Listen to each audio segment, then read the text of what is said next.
The researchers who tracked down where and when Vincent van Gogh painted a mysterious moonrise have turned their attention to another mysterious sky, the eerie red glow of the scream by Edvard Munch, the famous Norwegian expressionist painter. What they found has shed light on the artist's creative process as well as on atmospheric science. Dan Elderson, a physics and astronomy professor, was a member of the research team.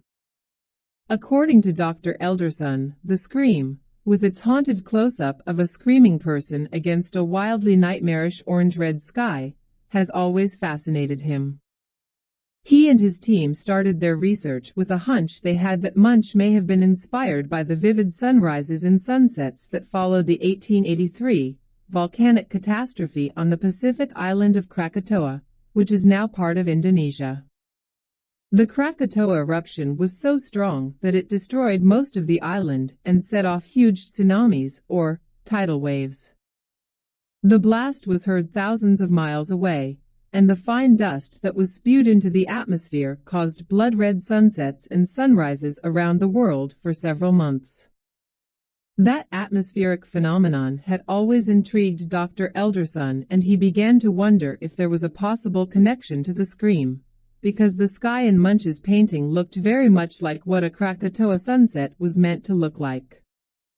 This was probably far-fetched because the first versions of the scream were painted in 1892 and 1893, and Krakatoa erupted in 1883, 10 years earlier. The team searched the records for suitable volcanic eruptions that took place in the years just prior to 1892, but they came up empty. Then they found out that some art historians had actually traced the inspiration for the scream back to the early 1880s, which suggested that there might be something to the Krakatoa connection after all. During a trip to Oslo, Dr. Elderson came up with positive proof from Munch's papers. Annotations in Munch's papers attested to the fact that the scream and other works were based on rough sketches that were done in the mid-1880s. He also came across Norwegian records that indicated that the Krakatoa glow in Norway started in November 1883 and lasted well into 1884. Reports collected by the Royal Society in London show that unusually red twilight glows didn't begin to appear in Norway until late November 1883 through the middle of February 1884. Apparently, the spectacle was widely seen, confirmed from a report in a local daily newspaper which appeared on November 30, 1883. The research trip unearthed some other interesting details through the artist's journal entries about the painting. Apparently, the inspiration for the painting hit Munch while he and his friends were out walking alongside a railing on a roadway located on a rocky hillside overlooking Oslo Harbor and Hovedo Island. Here's what he wrote in his diary about the feeling that he set out to capture on canvas. I was walking along the road with two friends. The sun was setting. I felt a breath of melancholy. Suddenly the sky turned blood red. I stopped and leaned against the railing, deathly tired, looking out across the flaming clouds that hung like blood and a sword over the blue-black fjord and town. My friends walked on. I stood there, trembling with fear. And I sensed a great, infinite scream pass through nature. Obviously, those are powerful emotions. So you can imagine how the research team felt when they rounded a bend in the road and realized that they were standing in the exact spot where Munch had had the experience more than 120 years ago. It must have been very moving to be standing precisely where the artist had had such a powerful experience. The real importance of finding the location, though, was to determine the direction of view in the painting. Dr. Elderson shares that they could see that Munch was looking to the southwest, exactly where contemporary reports said that the Krakatoa twilight could be seen, in the winter of 1883 through 84. If this theory is correct, Munch refined the moment over the course of the next 8 years. Munch actually did a number of variations of the scream. Interestingly, the most well-known rendition, seems to combine two geographical points of view with a Krakatoa sky. This illustrates how artists put their raw emotions and experiences through rigorous and repeated processing in order to produce a masterpiece. Actually, that was a version of the Scream part of another series of paintings. Munch painted the version that is mostly known as part of what he called the Frieze of Life, a group of works that he painted in the 1890s. The majority of those paintings reflect experiences that happened to Munch many years earlier. The death paintings are particularly clear. Two of them, the death of the mother and death in the sick room, are based on the death of his mother in 1868 and the death of his sister in 1877. These experiences haunted him the rest of his life, as did that lurid, blood-red Krakatoa sky.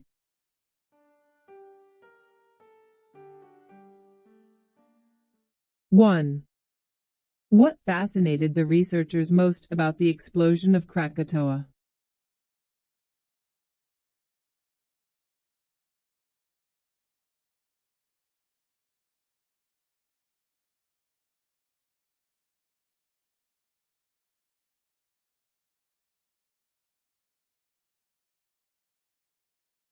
Two. Why did the researchers originally feel that it was probably unrealistic to believe that a connection existed between Krakatoa and the creation of the painting?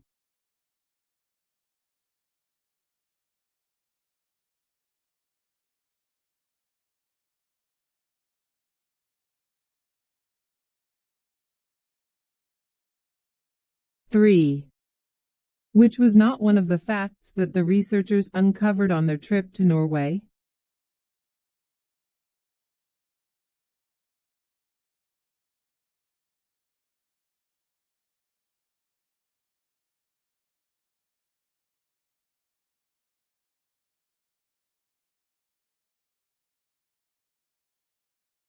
Four.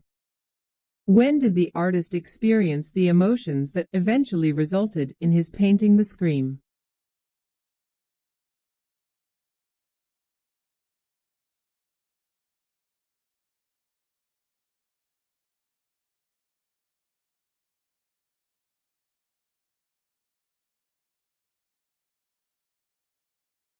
Five. What is true about the paintings in the Frieze of Life?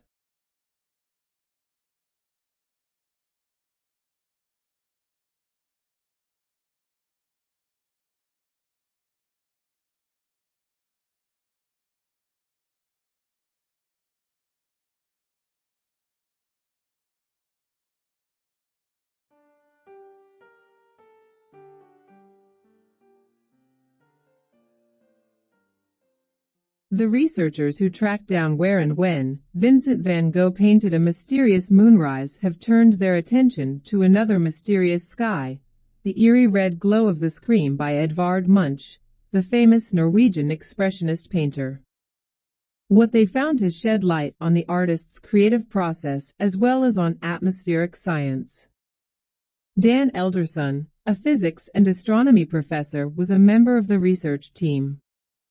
According to Dr. Elderson, the Scream, with its haunted close-up of a screaming person against a wildly nightmarish orange-red sky, has always fascinated him. He and his team started their research with a hunch they had that Munch may have been inspired by the vivid sunrises and sunsets that followed the 1883 volcanic catastrophe on the Pacific island of Krakatoa, which is now part of Indonesia. The Krakatoa eruption was so strong that it destroyed most of the island and set off huge tsunamis, or tidal waves. The blast was heard thousands of miles away, and the fine dust that was spewed into the atmosphere caused blood-red sunsets and sunrises around the world for several months. That atmospheric phenomenon had always intrigued Dr. Elderson, and he began to wonder if there was a possible connection to the Scream, because the sky in Munch's painting looked very much like what a Krakatoa sunset was meant to look like. This was probably far-fetched because the first versions of the Scream were painted in 1892 and 1893, and Krakatoa erupted in 1883, 10 years earlier. The team searched the records for suitable volcanic eruptions that took place in the years just prior to 1892, but they came up empty. Then they found out that some art historians had actually traced the inspiration for the scream back to the early 1880s, which suggested that there might be something to the Krakatoa connection after all. During a trip to Oslo, Dr. Elderson came up with positive proof from Munch's papers. Annotations in Munch's papers attested to the fact that the scream and other works were based on rough sketches that were done in the mid-1880s. He also came across Norwegian records that indicated that the Krakatoa glow in Norway started in November 1883 and lasted well into 1884.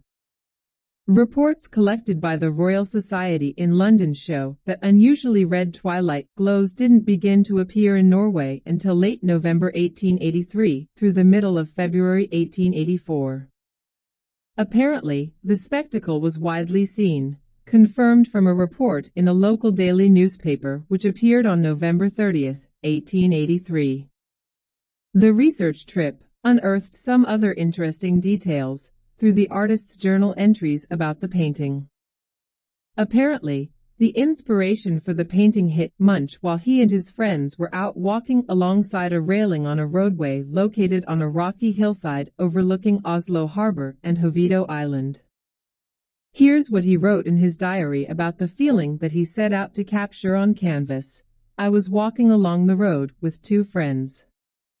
The sun was setting. I felt a breath of melancholy. Suddenly the sky turned blood red. I stopped and leaned against the railing, deathly tired, looking out across the flaming clouds that hung like blood and a sword over the blue-black fjord and town. My friends walked on. I stood there, trembling with fear. And I sensed a great, infinite scream pass through nature. Obviously, those are powerful emotions. So you can imagine how the research team felt when they rounded a bend in the road and realized that they were standing in the exact spot where Munch had had the experience more than 120 years ago. It must have been very moving to be standing precisely where the artist had had such a powerful experience. The real importance of finding the location, though, was to determine the direction of view in the painting. Dr. Elderson shares that they could see that Munch was looking to the southwest, exactly where contemporary reports said that the Krakatoa twilight could be seen, in the winter of 1883 through 84. If this theory is correct, Munch refined the moment over the course of the next 8 years. Munch actually did a number of variations of the scream. Interestingly, the most well-known rendition seems to combine two geographical points of view with a Krakatoa sky. This illustrates how artists put their raw emotions and experiences through rigorous and repeated processing in order to produce a masterpiece. Actually, that was a version of the scream part of another series of paintings. Munch painted the version that is mostly known as part of what he called the Frieze of Life, a group of works that he painted in the 1890s. The majority of those paintings reflect experiences that happened to Munch many years earlier. The death paintings are particularly clear. Two of them, the death of the mother and death in the sick room, are based on the death of his mother in 1868 and the death of his sister in 1877. These experiences haunted him the rest of his life, as did that lurid, blood-red Krakatoa sky.